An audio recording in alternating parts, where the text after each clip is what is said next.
గోదావరి ఒండ్రు వస్తుందండి. ఆ ఒండ్రు వచ్చినప్పుడు ఖాళీ కోళ్ళు ప్లాక్ అయిపోయి. Hi friends, welcome to C boys channel. Friends, మా బోట్ ఫ్యాన్ రెక్క అయితే ఇరిగిపోయింది. ఫ్యాన్ పోపించగలమని చెప్పి కాకినాడ అయితే వచ్చాము మేము. ఈ కాకినాడలో జగన్నాథపురం వంతెన దగ్గర అయితే ఈ బోటు పంకాలు అయితే పోస్తారు. మేము పోపించగలమని వచ్చాము. ఈ పంకాలు ఎలా పోస్తారో మీకు వీడియో అయితే చేద్దాం అనుకున్నాం. వీడియో అయితే చేసాం. పంకా ఎలా చేస్తారో వీడియో చూడండి. వీడియో చూసి లైక్ చేయటం మర్చిపోవద్దు ఫ్రెండ్స్, లైక్ చేయండి.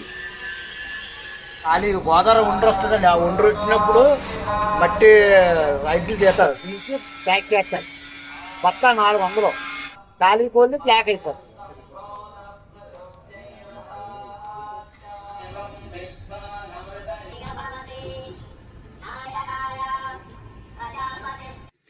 ఈ ఎత్తడి ప్యాను పోసిన తర్వాత ఇలా వస్తుంది. దీన్ని పాలిష్ పట్టి శుభ్రంగా నీట్గా చేస్తారు. ఓకే ఫ్రెండ్స్, లైక్ చేయండి ప్లీజ్.